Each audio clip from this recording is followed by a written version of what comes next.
Hi అండి, అందరికీ good morning. ఈరోజు నైట్ మిగిలిపోయిన అన్నం ఉంటే పులిహోర చేద్దామనేసి చేస్తున్నాను. ఈ ప్రాసెస్ అయితే తొందరగా అయిపోతుంది కదా, అందుకే చేస్తున్నాను. 5 మినిట్స్లో అయిపోతుందండి. ఇలా ముందుగానే అన్నం పొడి పొడిగా అనేసి మంచిగా అంత పుల్లలు పుల్లలుగా చేయాలి అన్నాన్ని. తర్వాత సాల్ట్, లెమన్ పట్టించేస్తే మంచిగా టేస్ట్ బాగుంటుంది. ఇలా అన్నం మొత్తం ఇలా చేసుకోవాలండి పొడి పొడిగా. తర్వాత సాల్ట్ యాడ్ చేసుకోవాలి టేస్ట్కి సరిపడా. ఇలా మంచిగా మిక్స్ చేసుకోవాలి సాల్ట్ వేసాక. తర్వాత నేను లెమన్ తీసుకున్నాను, 2 లెమన్ తీసుకున్నానండి అన్నానికి సరిపడా. మరీ పులుపు ఎక్కువగా ఉండకుండా 2 తీసుకున్నాను. ఇక్కడ మంచిగా లెమన్ వాటర్ అంతా అన్నానికి పట్టించేస్తున్నానండి ముందుగానే. ఇక్కడ చూపిస్తున్నాను చూడండి అలా.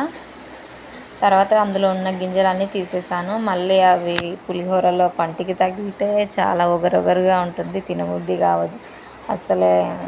టేస్ట్ అంతా పోతుంది అది గింజ నమలగానే. మంచిగా ఇలా మిక్స్ చేసుకోవాలి అది కలపగానే. ఇంకా టేస్ట్ చేస్తున్నానండి కలిసేదా లేదా అనేసి. ఇక్కడ చూపిస్తున్నాను చూడండి, ఇవి పులిహోరలోకి వేసుకోవడానికి ఇంగ్రీడియంట్స్. పెనం పెట్టేసుకొని అందులో ఆయిల్ వేసుకొని, ముందుగా నేనైతే పల్లీలు వేస్తానండి, ఎందుకంటే అవి లాస్ట్లో వేస్తే సరిగా వేగమనేసి నేను ముందుగానే వేసేసాను. తర్వాత పోపు గింజలు వేసేసాను, పచ్చిమిర్చి అండ్ లాస్ట్లో కరివేపాకు వేస్తానండి. ఇవన్నీ మంచిగా వేగాక పసుపు కొంచెం వేసుకుందాము. లాస్ట్లో పసుపు వేసానండి. ఇవన్నీ ఆల్రెడీ మంచిగా వేగిపోయాయి, మంచి కలర్ కూడా వచ్చాయి, మరీ ఎక్కువ కాకుండా.